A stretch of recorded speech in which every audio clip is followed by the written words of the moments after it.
मेरे प्यारे भाई बहनों, मेरे सखाओ, मेरे मित्रों, आज की सुबह का आपको राम राम, आपके राम जी को मेरा राम राम, और आज की सुबह का सुप्रभात का अभिनंदन, प्रणाम। आज की वार्ता का द्वितीय चरण महाजन क्रांति, जो हमने कल से शुरू की है, विगत दिन से। आज हम महाजन क्रांति को एक सोपान और ऊंचा चढ़ाएंगे, एक सीढ़ी और चढ़ेंगे हम आज महाजन ज्ञान की, इस गुप्त विद्या के ज्ञान की। और ये सीढ़ी हमें जन से महाजन बनाने की वो दिव्य आदतों का सुदर्शन चक्र बनाएगी। ये सत्य है कि हमें प्रकृति का जो विकास का सिद्धांत है उससे सामंजस्य बनाना बहुत जरूरी है, क्योंकि उससे बड़ा कोई सत्य नहीं है। हमारे को जो सत्य के दर्शन होते हैं वो छोटे रूप से होते हुए विराट रूप तक के सत्य के दर्शन होते हैं, और इस विराट स्वरूप के दर्शन केवल मात्र विकास के सिद्धांत से ही हो सकते हैं, जो सबसे बड़ा सत्य हो। और सबसे बड़ा सत्य होने की क्या परिभाषा है कि जिसका व्रत सर्कल ऑफ कंपैशन, करुणा का सर्कल, करुणा का व्रत इतना बड़ा हो कि पूरा ब्रह्मांड समा जाए। और ऐसा कौन सा गुण है, जैसा कि ऋषि ने कहा है, जैसा कि योगी ने उद्घोष किया है, अंत में योग क्रिया के अंत में, योग विद्या के अंत में जो उद्घोष किया है योगी ने अपनी आत्मा के साक्षात्कार के बाद, कि ये गुणों में ही बरत रहे हैं। ये सारी सृष्टि गुणों से बनी हुई है, और इन गुणों के पीछे कौन है, उसको हम अंग्रेजी भाषा में एटीट्यूड कहते हैं, और उसको हम हमारे जो अपना सनातन संस्कृति का जो आधार है, जो हमारी इवोल्यूशनरी विजडम है, जो हमारी भारत विद्या है, उसमें हम इसको भाव कहते हैं। भाव, कि हमारा भाव क्या है, इसके पीछे भाव क्या है। इन गुणों के पीछे कोई ना कोई भाव छुपा है। हम कैसे कह सकते हैं कि वो भाव क्या होता है? एक छोटी सी परिभाषा है, एक शब्द है ऑर्गेनिज्म। हम किसी भी जीव को अंग्रेजी भाषा में ऑर्गेनिज्म कहते हैं। जब किसी भी शब्द के साथ ये इज्म जुड़ जाता है, ISM, हिंदू के साथ इज्म जुड़ गया तो हिंदुइज्म हो जाता है। जब ये इज्म जुड़ जाता है तो वो भौतिक स्वरूप ले लेता है। कोई भी द्रव्य, कोई भी मैटर अपना भौतिक स्वरूप बना लेता है। तो जब भाव के साथ में जब गुण जुड़ जाते हैं, भाव का ही रूपांतरण है गुण, और गुण भौतिक है और भाव मानसिक है। और जैसी की कल्पना की गई है और जैसे कि आत्मदर्शन में दर्शन किए हैं हमारे ऋषि ने, और इस सारी सृष्टि को भव सागर कहा है। ये संसार, ये सृष्टि भव सागर है। ऐसा ओशन ऑफ एटीट्यूड्स है, ऐसा ओशन ऑफ मेंटल एटीट्यूड्स है, ऐसा भव सागर है। और हर एक गुण के पीछे कोई ना कोई भाव खड़ा है, जो इसको आकार देता है, जो इसको स्वरूप देता है। तो ये सारी सृष्टि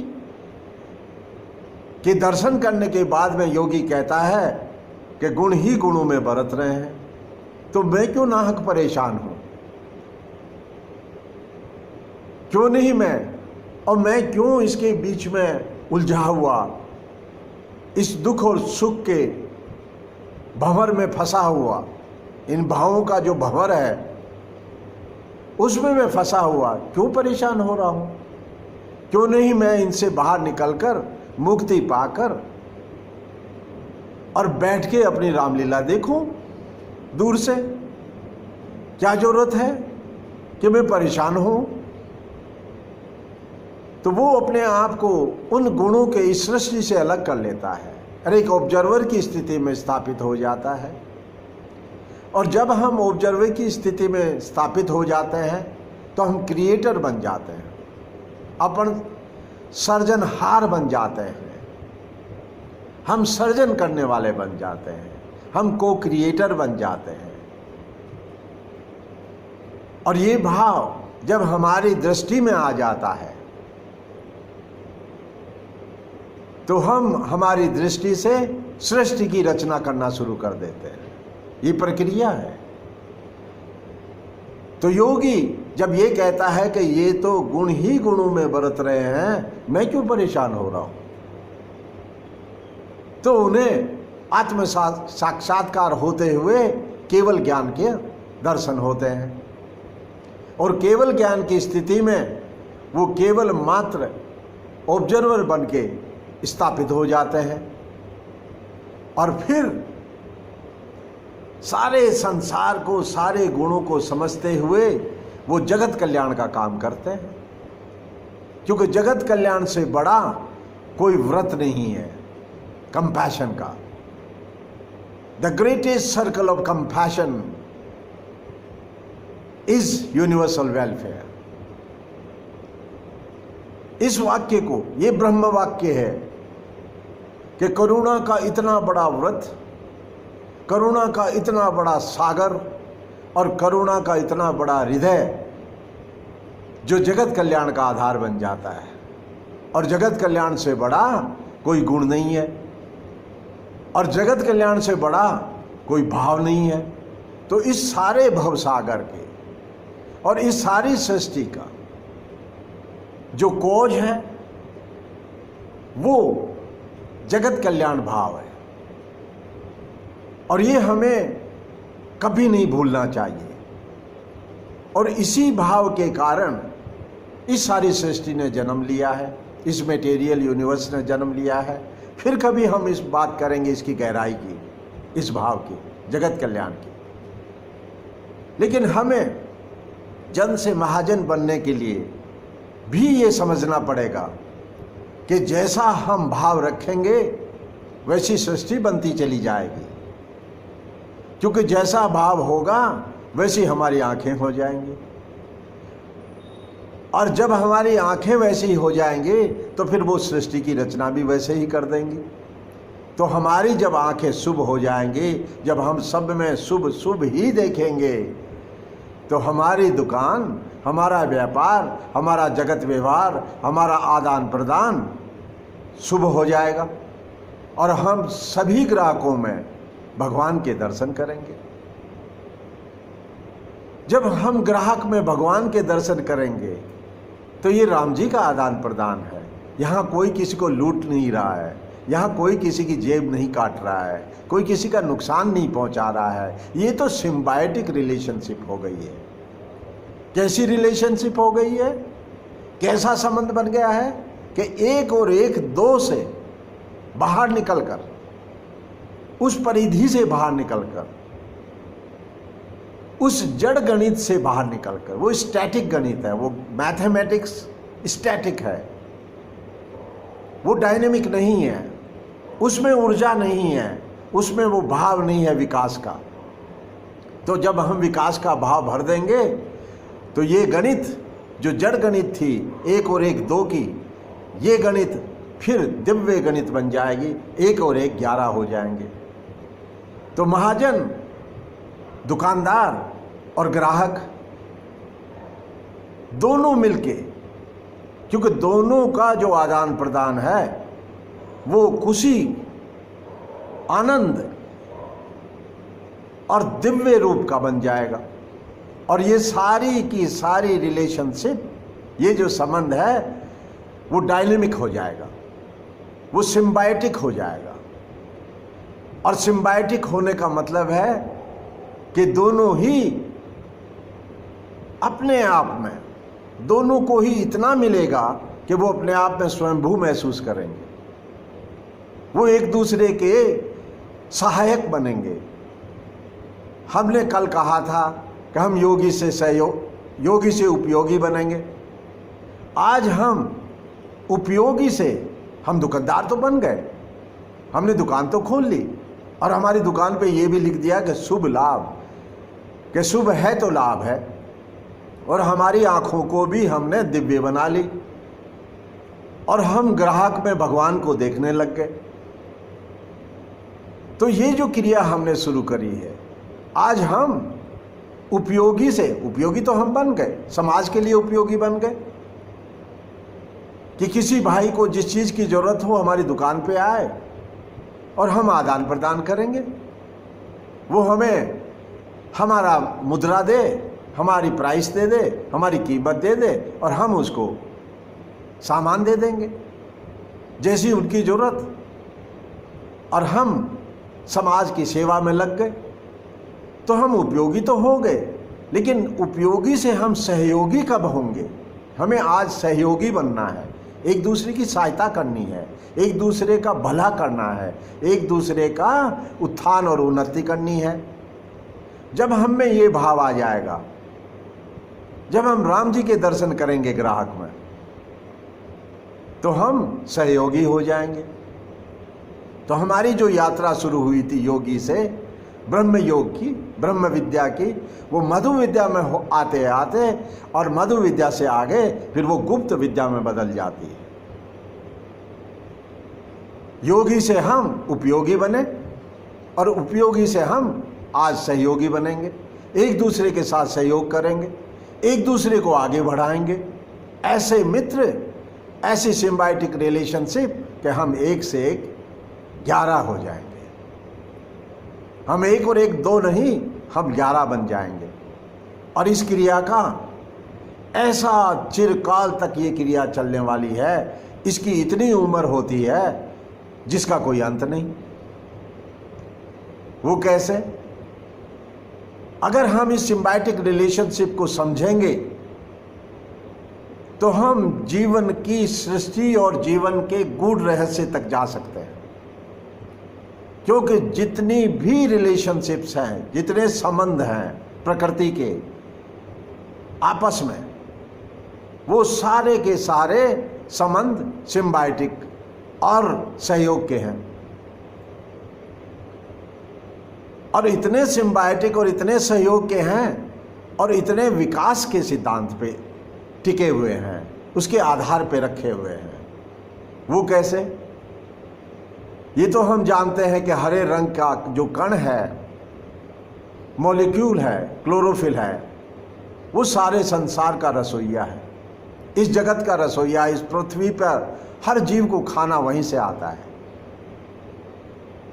ये ग्रेट फूड चेन है, ये बहुत बड़ी अन्न की चेन है, सांकल है, जिसमें कड़ियाँ जुड़ी हुई है। और इन कड़ियों का विस्तार होते होते मानव तक पहुंचता है और सारे जीव इस हरे कण के, इस भोजन पे आधारित हैं। और फिर जीव जीव का भक्षण बन जाता है, भोजन बन जाता है। लेकिन ये फूड चेन चलती चली जाती है। शुरू किसने करी? इस छोटे से मॉलिक्यूल ने। और ये मॉलिक्यूल किसका है? ये उस महान बैक्टीरिया का है जिसने ये शिव संकल्प लिया कि मैं इस जगत का अन्नदाता बनूंगा, कि मैं इस जगत का रसोइया बनूंगा। और ऐसा रसोइया कि जो कार्बन डाइऑक्साइड जो जहर रूप है, हम उसको सांस नहीं ले सकते कार्बन डाइऑक्साइड में, वो जीवन को नष्ट कर देती है, ऐसा जहर है। तो वो कार्बन डाइऑक्साइड और पानी जल लिया साथ में और कार्बन डाइऑक्साइड ली, और दोनों को सूर्य देव से प्रार्थना करके थोड़ा सा रोशनी घोल दी, उसके अंदर ज्ञान की प्रकाश घोल दिया और वो शिव संकल्प घोल दिया। तो फिर उस बैक्टीरिया ने उस हरे कण के जरिए, इस मॉलिक्यूल के जरिए खाना बना दिया। कितनी अनोखी बात है, कितना गजब का रिलेशनशिप है। और फिर इस बैक्टीरिया ने यात्रा शुरू करी पूरी धरती को बांटने की, अपने अश्वमेध यज्ञ की यात्रा शुरू करी, और फिर समुद्र से बाहर निकलकर जो समुद्र में जो ग्रीन एल्गी होती थी वहाँ से निकलकर अपनी यात्रा शुरू करी। चलते चलते पूरी धरती पे छा गए। ऐसे ही हमारे कोशिकाओं में माइटोकॉन्ड्रिया है जो हमें ऊर्जा की बैटरी है। आपका मोबाइल फ़ोन जब चार्जिंग की ज़रूरत पड़ती है तो आप पावर बैंक्स लेके साथ घूमते हैं आजकल। ये पावर बैंक आप जो साथ लेके घूमते हैं, नहीं तो आप फंस गए। आप तो कहीं ना कहीं आपको कहीं शॉर्टकट चाहिए, कहीं से आपको चार्जिंग करनी है तो आप वहीं बंद के रह गए, क्योंकि मोबाइल फ़ोन की रक्षा भी करनी है कि कोई ले ना जाए। तो आप उस शॉर्टकट के साथ में उस चेन से बंध गए। तो फिर हमने पावर बैंक बना दी जिसको आप हाथ में लेके घूम सकते हैं, अपने साथ में लेके घूम सकते हैं। ऐसी पावर बैंक माइटोकॉन्ड्रिया है जो हमें, हमारे को एनर्जी का एटीएम है। आपको जब एनर्जी चाहिए उस एटीएम से ले लीजिए।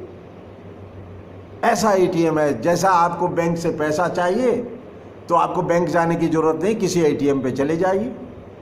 तो जैसे ही कोशिका को एनर्जी की ज़रूरत पड़े तो माइटोकॉन्ड्रिया के पास चले जाइए, उस एटीएम के पास चले जाइए, और वो हमें एटीपी के जरिए, एडिनोसिन ट्राइफॉस्फेट के जरिए हमें फटाफट एनर्जी दे देता है जैसी हमें ज़रूरत हो।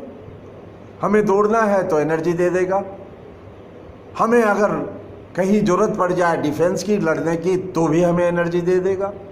जैसी ज़रूरत वैसी एनर्जी हमारे को एटीपी दे देगा, माइटोकॉन्ड्रिया दे देगा। और वो कौन है?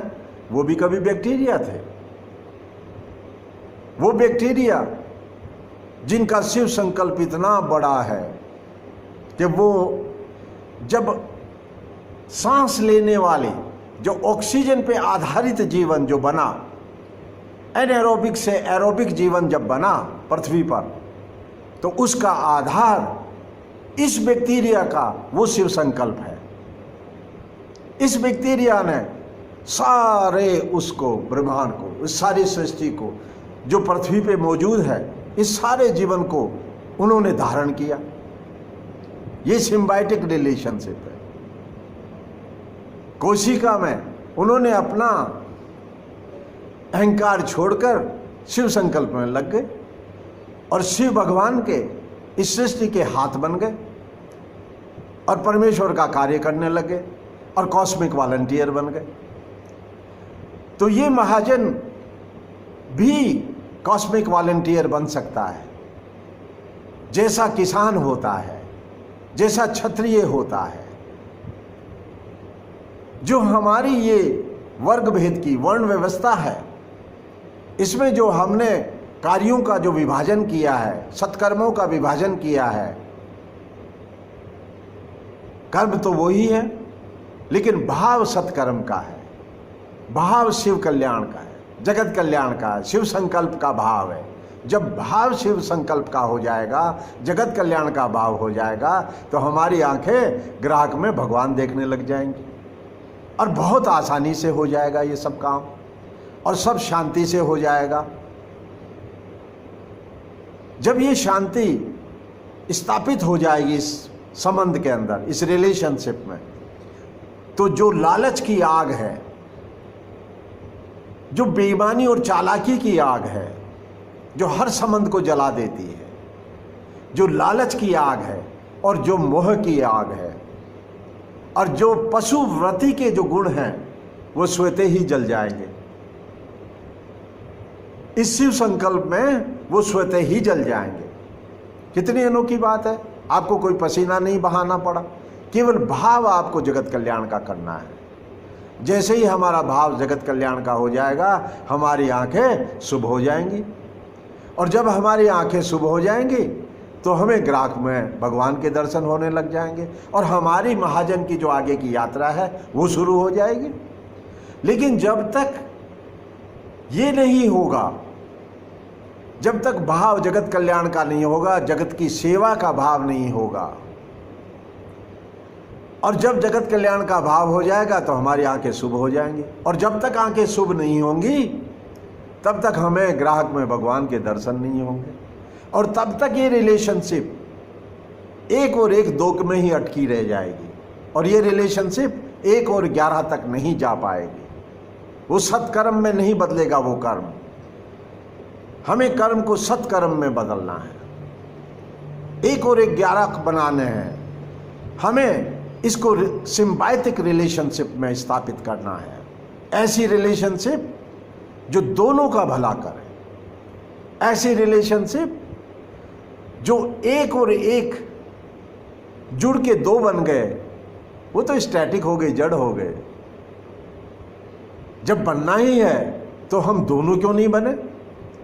तो एक दूसरे की सहायता करते हुए, सिम्बायोटिक रिलेशनशिप बनाते हुए, ग्राहक और दुकानदार दोनों ही समाज की सेवा और समाज के अंदर शांति और प्रेम और आनंद को स्थापित कर सकते हैं। तो हम कर्म को सत्कर्म में बदलेंगे, और पहले हम भाव शिव संकल्प का बनाएंगे, फिर हम आँखों को शुभ बनाएंगे, और फिर हम ग्राहक में भगवान को देखेंगे। ये क्रिया है। अब हम आगे की यात्रा शुरू करते हैं इस महाजन प्रक्रिया की, जन से महाजन बनने की। इसके 5 सोपान हैं, इसकी 5 सीढ़ियाँ हैं। मेरे प्यारे सखाओ, मेरे प्यारे मित्रों, हमें इन 5 सीढ़ियों को बहुत गहराई से चिंतन करना है और इस तपस्या को समझना है। हम अगर ये सोचें कि बगैर तपस्या के ही हम जन से महाजन बन जाएंगे, ऐसे ही हमारे को ये महा की उपाधि मिल जाएगी, ये नहीं संभव है। कोई भी राजा महाराजा नहीं बन सकता जब तक वो अपनी तपस्या में, अपने कर्म में इतना दृढ़ हो जाए, अपने धर्म में, राजधर्म में, और इतना सच्चा हो जाए, तभी वो महाराजा बनता है, तभी उसमें महा की उपाधि लगती है। राजा से महाराजा और आत्मा से महात्मा।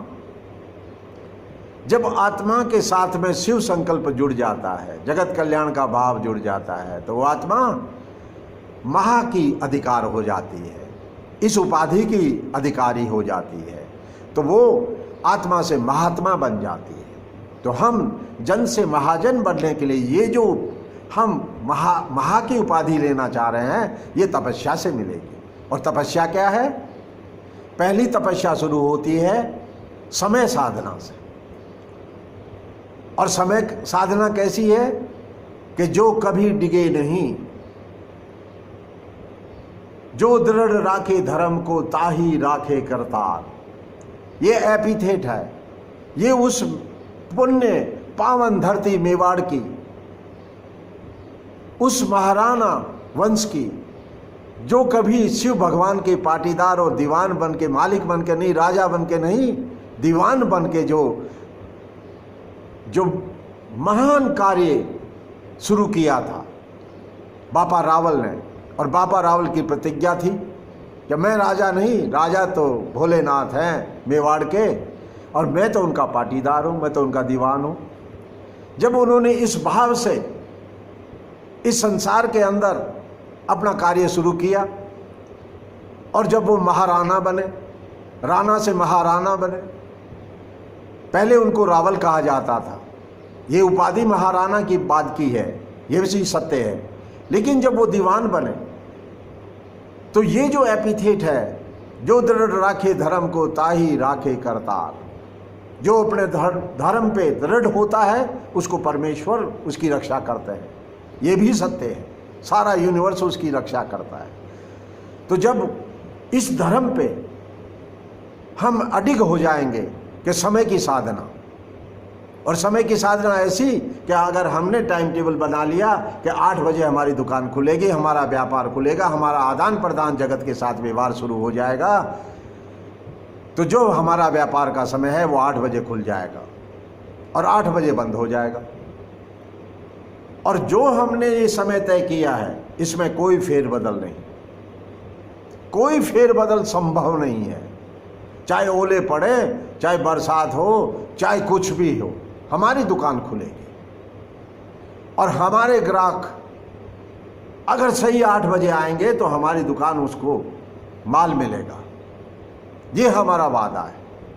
ऐसी समय की साधना, ऐसी काल साधना, ऐसी महाकाल साधना। मैं आपको एक बात याद दिला दूं कि पश्चिम के लोग आपसे ज़्यादा समझदार नहीं है, भारत से ज़्यादा ज्ञानी कोई लोग नहीं है, कोई मानवता का हिस्सा नहीं है। केवल पश्चिम हमसे आगे हो गया। कैसे? ये सोचने की बात है। मैं पश्चिम में रहा हूँ, परमेश्वर ने मेरे को मौका दिया है पाश्चात्य लोगों के बीच में रहने का, केवल ऐसे पर्यटक बनकर नहीं, एक उनका हिस्सा बनकर। पाश्चात्य जीवन की शैली को मैंने बहुत नज़दीक से और गहराई से सीखा है, पढ़ा है, मैं उसका विद्यार्थी रहा हूँ और मैंने बहुत अच्छी तरह से अध्ययन किया है उनका। दूर से खड़े होके पर्यटक बन के फोटोएं नहीं ली हैं, मैं उनके बीच में खड़ा होके उनको समझने की कोशिश करी है। और केवल वो हमसे आगे इसलिए हो गए कि समय साधना, वो समय के इतने सच्चे हैं, अपने कार्य के इतने सच्चे हैं, अपने उस संकल्प के इतने सच्चे हैं, वो अपने धर्म पे इतने अडिग हैं कि 9 बजे की बस, चाहे बर्फ़ पड़े चाहे कुछ भी हो, 9 बजे की बस तो 9 बजे आ जाएगी, घड़ी की जरूरत नहीं होती। ऐसा तंत्र उन्होंने बना लिया अपनी दिव्य आदतों का, ऐसा सुदर्शन चक्र जो स्वतः ही चलता चला जाए। और मधु विद्या का सहारा लेते हुए, समय साधना और मधु विद्या का सहारा लेते हुए, हर दिमाग में बीजारोपण करते हुए ज्ञान का और विकास का, ये विकासशील ज्ञान जो इवोल्यूशनरी विजडम है और जो एक्सपीरियंशियल विजडम है, उसका बीजारोपण करने लग गए वो किताबों के जरिए, प्रकाशन के जरिए, और सारे दिमागों को उन्होंने प्रकाशित कर दिया बीजारोपण के जरिए। वो ज्ञान की खेती करने लग गए। इन दोनों बातों से पश्चिम हमसे बहुत आगे चला गया। तो समय साधना, हमें समय की तपस्या करनी है और हमारी दुकान का जो समय है वो निर्धारित है, अडिग है, कभी नहीं बदलने वाला है। 8 बजे जब हमने दुकान बंद कर दी, एक बार शटर नीचे गिरा दिया, उसके बाद चाहे 5 लाख रुपए का ग्राहक आ जाए और वो कहता है कि मेरे को 5 लाख का माल चाहिए, आप दुकान खोल दीजिए, आप शटर वापस ऊंचा कर दीजिए, तो आप क्या बोलेंगे? नहीं भाई जी, आप काले पधारो, आप कल आना, अब तो शटर डाउन हो गया। क्या मतलब है? क्या गहराई है इस भाव में कि ये शटर वापस ऊंचा नहीं उठेगा 5 लाख के ग्राहक के लिए? ये वो तपस्या है, वो धर्म पे दृढ़ता है, वो स्टेडफास्टनेस ऑन धर्मा है, और वो संतोष की साधना है कि जो परमेश्वर ने दे दिया 8 बजे तक वो दे दिया, अब शटर नीचे हो गया, अब तो हमारे जीवन का दूसरा हिस्सा शुरू होता है। अब जो समय है वो तो परिवार का है, अब दुकान का समय खत्म हो गया, तो ग्राहक कल आओ कि भाई जी काले पधारो, कल सुबह आना, और नहीं तो बाजार खुला है, कहीं से भी ले लीजिए। ऐसी समय साधना और ऐसा संतोष और ऐसा दृढ़ प्रतिज्ञ, ऐसे भीष्म पिता मैं अपनी प्रतिज्ञा पे अडिग, ऐसा जन से महाजन और ऐसी समय साधना। जब हम इस समय साधना को निभाएंगे, इससे पहले कि आज की वार्ता विस्तार में जाए, मैं इन 5 सीढ़ियों के नाम आपको गिनाना चाहता हूं। पहली समय साधना, दूसरी आसन साधना। हमारी पेड़ी पे, हमारी दुकान पर हम एक बार आके विराज गए तो विराज गए, फिर तो शाम को ही जाएंगे। चाहे दुनिया का कैसा भी लालच, हम हमारी दुकान नहीं छोड़ेंगे। आसन साधना, ये तपस्वी, ये योगी अपने आसन पे विराजमान है और वो अपने आसन पे अडिग विराजमान है। ऐसा धुर बन जाता है, ऐसा सेंटर ऑफ एक्शन बन जाता है। तो दूसरी सीढ़ी है आसन साधना और तीसरी है जबान साधना, कि कैसी भी परिस्थिति आ जाए कभी भी ग्राहक को छोटे शब्दों में संबोधित नहीं करेंगे। चाहे ग्राहक हमें चोर बताए, चाहे ग्राहक हमारे को लठ मारे, चाहे कुछ भी हो जाए, हम छोटी जबान में उससे बात नहीं करेंगे, क्योंकि वो तो भगवान जी है, वो तो राम जी है। तो जबान साधना और ऐसी वचन साधना, इसके 2 हिस्से हैं। वचन साधना, क्या अगर हमने प्रतिज्ञा कर दी, किसी को वादा कर दिया, किसी को वचन दे दिया, रघुकुल रीत सदा चलाए, प्राण जाए पर वचन न जाए, ऐसा दृढ़ प्रतिज्ञा कि अगर हमने वचन दे दिया कि दिवाली के दूसरे दिन आपको 5 लाख रुपए की हुंडी मिल जाएगी, 5 लाख रुपए मिल जाएंगे, तो मिल जाएंगे, चाहे हमें घर बेचना पड़े, चाहे हमारे सारे घर के जेवर और हमारी सारी दौलत बेचनी पड़ जाए, जो भी हमारे पास साधन है, लेकिन हम उसका 5 लाख रुपया दिवाली के दूसरे दिन, हमारा वचन हम उसको जरूर देंगे। ऐसी वचन साधना। तो 3 सीढ़ियां होगी, समय साधना, आसन साधना और जबान और वचन साधना। इसके 2 हिस्से हैं। और चौथा है टका साधना, जो हमने तय किया है कि हमें इतना ही प्रॉफिट चाहिए। हमने जो मात्रा तय की है, जो हमारी प्रतिशत तय की है, परसेंटेज ऑफ प्रॉफिट तय किया है हमारे आदान प्रदान का, वो अडिग है। अगर हमने तय किया 1% पे व्यापार करेंगे, 2% पे व्यापार करेंगे, ऐसे नहीं कोई अंधा दिख गया, कोई बावड़ा दिख गया, कोई बच्चा दिख गया तो पेल दिया, उससे हमने 10% ले लिया। नहीं, ये चौथी जो है तपस्या, ये है टका साधना। जो तय कर लिया वो ही रहेगा और हमें तो अपने टके से मतलब है। जब हमारा भाव इस तरह से अडिग हो जाएगा उस प्रॉफिट पे जो कभी बदले नहीं, ऐसी टका साधना, ये चौथी सीढ़ी है। और 5वीं सीढ़ी अपने अपने बच्चों के लिए, एक पीढ़ी के लिए तो दुनिया ही जीती है। हर आदमी बातें करता है, मेरे बच्चों के लिए मेरे को ये करना है, उनके एडमिशन के लिए ये करना है, मेरे को शिक्षा के लिए करना है, मैं उसके लिए ये कर रहा हूँ, मैं उसके लिए कर रहा हूँ। केवल एक पीढ़ी तक सीमित हो गया है उनका विचार, उनका दिमाग, उनका सर्जन और उनकी जो भावना है वो एक पीढ़ी तक ही सीमित हो गई, अपने बच्चों तक ही। लेकिन ये जो महाजन है वो अपनी 7 पीढ़ी की साधना करने वाला है, 7 पीढ़ी की साधना। तो हम जन से महाजन बनाते जाएंगे। इन 5 सीढ़ियों पे आपको लेके चलेंगे। इन 5 सीढ़ियों पे आपको ऐसे स्थापित कर देंगे कि आप जन से महाजन बन जाएंगे। ऐसी महाजन क्रांति की शुरुआत हम करेंगे कि हम जन से महाजन बन जाएं। और इसका दिव्य चक्र, ऐसा सुदर्शन चक्र, ऐसी आदतें, ऐसा विश्वास तंत्र और ऐसा अनुशासन कि हम जन से महाजन बन जाएंगे। तो पहली सीढ़ी ये तो थी 5 सीढ़ी की बात। विस्तार हम करते चले जाएंगे और आगे की वार्ता में हम विस्तार करेंगे इन बातों का। लेकिन आज हमारा विस्तार होगा समय साधना का, क्योंकि हम समय साधना की बात शुरू कर रहे हैं। ये हमारी पहली सीढ़ी है। तो जब हम समय साधना से शुरू किया है, मैं इसके साथ एक बात और कहना चाहूँगा मेरे सारे भाई बहनों को, माताओं और बहनों को, और मातृशक्ति को, और युवा शक्ति को, और सारे ही माता पिता को, कि चाहे वो पढ़े लिखे हों और चाहे ना हो, चाहे उनको ज्ञान हो चाहे ना हो, चाहे उन्होंने शास्त्र पढ़े हों चाहे ना पढ़े हों, लेकिन 3 बात अपने बच्चे को जरूर सिखाएं और ऐसा आधार दे दें उसके चरित्र का, अपने बच्चे का, कि वो स्वतः ही चलता चला जाएगा, स्वतः ही वो अच्छा इंसान बन जाएगा और रिस्पॉन्सिबल सिटीजन बन जाएगा और ये चैन ऑफ गुड बन जाएगा। चैन ऑफ इविल नहीं, बुराई की चैन नहीं बनेगा, बुराई की सांकल नहीं कि जहाँ जाएगा बुराई पैदा करेगा, ऐसी चैन नहीं, वो अच्छाई की चैन बन जाएगा। और 3 बातें कौन सी है? समय साधना, टाइम टेबल। और दूसरी बात कौन सी है?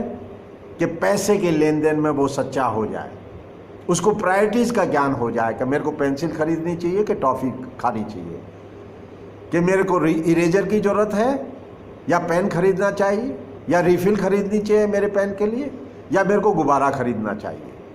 ये जो प्रायोरिटीज़ हैं, जो पैसे की इज्जत है या पैसे का जो ये सदुपयोग है, ये सीख जाएगा। ये दूसरी बात है, ये फिर कभी हम करेंगे बात। और तीसरी मेहनत। 3 चीज़ अपने बच्चे को जरूर सिखाएं कि मेहनत से बड़ा कुछ भी नहीं है। और मेहनत परमेश्वर आपकी रखेगा नहीं, कि जैसे किसान बात करता है कि कोई बात नहीं, मैं तो जाके घर खेत पे हल जोतूंगा, चाहे परमेश्वर दे या चाहे ना दे, और अकाल पड़े।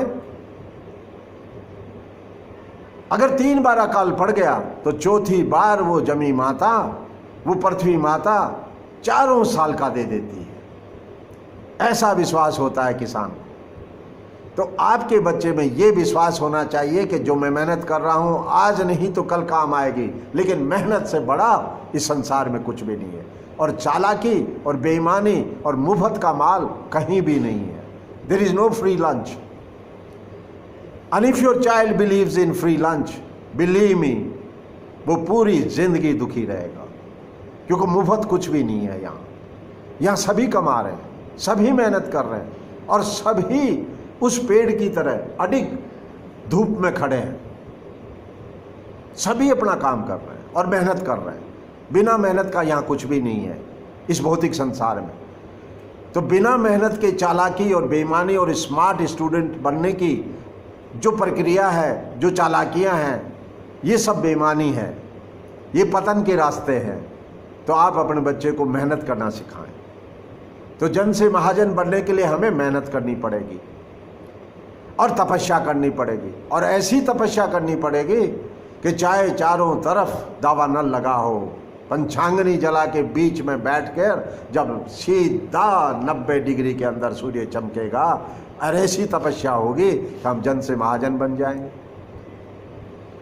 मैं जाने से पहले एक उदाहरण देना चाहूँगा जो मैंने सीखा है जीवन में और जो सत्य है। मैं गवाही देता हूँ उस महापुरुष की जो कभी सिंध हैदराबाद में बहुत बड़े व्यापारी हुआ करते थे, और उनकी संतानें, उनके पोते पड़पोते सन 47 में जब वहाँ से डिग कर, जब वहाँ से सब कुछ छोड़ के लूट पिट के जब वो भारत में आए, तो उनके उस महापुरुष के पुत्र मेरे दोस्त हुआ करते थे। और उन मित्रों ने मुझे जो बात बताई ज्ञान की, वो इतनी सुंदर और इतनी रहस्यमयी है कि मैं दंग रह गया कि कितना गहरा ज्ञान उस महाजन का। और उस पोते का नाम है मनोहर भाई। और मनोहर भाई ने जो मेरे को सिखाया, जो मेरे को बताया अपने दादाजी के लिए, और जो दादाजी का ज्ञान हमें बताया, तो मुझे दिव्य दृष्टि मिली, मुझे ऐसा सुख मिला उस ज्ञान से। क्या था वो? उसके दादाजी कहते थे, मनोहर बेटा, मैं तुम्हारे को जाते जाते एक ऐसी चीज़ दे के जा रहा हूँ, ऐसा ज्ञान दे के जा रहा हूँ महाजन का, कि अगर तुम सब कुछ तुम्हारा ख़त्म हो जाए और तुम्हारे पास कुछ भी ना हो, तो भी तुम्हारे ये ज्ञान काम आएगा। तो मनोहर ने कहा कि दादाजी बताइए, ऐसा कौन सा ज्ञान है? तो सिंध हैदराबाद के, पाकिस्तान के वो महापुरुष, वो महाजन, वो दिव्य साहूकार, उन्होंने क्या बताया अपने पोते को? वो कहने लगे, बेटा मनोहर, तुम एक काम करना, तुम एक संकल्प धारण करना कि मैं इस टीले के ऊपर, इस बियाबान जंगल में, मैं इस टीले के ऊपर, रेत के टीले के ऊपर 1000 दिन, ये मेरा टाइम टेबल है। मैं 1000 दिन तक अडिग इस टीले पे बैठूंगा, अपना आसन जमा कर। और बेटा मनोहर, कभी जिंदगी में उस टीले को मत छोड़ना। और अगर तुम सत्य रूप से अडिग होकर उस टीले पे 1000 दिन बैठ जाओगे तो 1001वें दिन वो टीला तुम्हारे लिए 56 भोग लेके आएगा। वो रेत का टीला तुम्हारे सामने सारे द्रव्य लेकर उपस्थित हो जाएगा और ऐसी दिव्य शक्तियों का तुम्हें स्वामी बना देगा कि तुम जन से महाजन बन जाओगे। ऐसी आसन साधना और ऐसी समय साधना कि 1000 दिन मैं इस टीले से हिलूंगा नहीं, चाहे जो कुछ हो जाए, चाहे आंधी आए, तूफान आए, चाहे ओले पड़े, चाहे आग लगे जंगल में। अगर मेरे को भस्म होना है तो यही होना है, मेरे को जीना यही है, मरना यही है। और डू एंड डाई, जैसा कभी सुभाष चंद्र बोस ने आज़ाद हिंद फौज को संबोधित करते हुए सिंगापुर में ये शब्द कहे थे। ये शब्द उस महाजन के जैसे ही हैं जो कभी सुभाष चंद्र बोस ने आज़ाद हिंद फौज को कूच करने से पहले संबोधित करते हुए कहा था। और क्या कहा था? बहुत सुंदर बात है। उन्होंने ये कहा कि मेरे प्यारे सैनिकों, अहम बात ये नहीं है कि हम हारेंगे या जीतेंगे, अहम बात ये नहीं है। अहम बात क्या है? अहम बात ये है कि हम मरेंगे। ये शब्द थे सुभाष चंद्र बोस के कि अहम बात ये नहीं है कि हम जीतेंगे कि हारेंगे, लेकिन अहम बात क्या है कि हम मरेंगे। जब ये भाव आप में स्थापित हो जाएगा डू एंड डाई का, करो या मरो। हमारे राष्ट्रपिता महात्मा गांधी जी ने भी इसी का सहारा लेकर करो या मरो की प्रक्रिया से अपने आप को अडिग स्थापित कर लिया था स्वतंत्रता आंदोलन में, अपने भाव में, अपनी तपस्या में, और वो आत्मा से महात्मा बन गए। ये हमारी यात्रा है जन से महात्मा, जन से महाजन बनने की, आत्मा से महात्मा बनने की, और राजा से महाराजा बनने की, और किसान से महाकिसान बनने की। और हम इस तपस्या में सफल होंगे। ऐसा हमारा भारत होगा और ऐसा हमारा भारतवर्ष होगा। आज के लिए बस इतना ही। आपका बहुत बहुत धन्यवाद। आपके धैर्य के लिए बहुत बहुत धन्यवाद। आपके प्रेम के लिए बहुत बहुत धन्यवाद और आपके आशीर्वाद के लिए बहुत बहुत धन्यवाद। आपका दिन बहुत ही मंगलमय हो मेरे प्यारे सखाओ।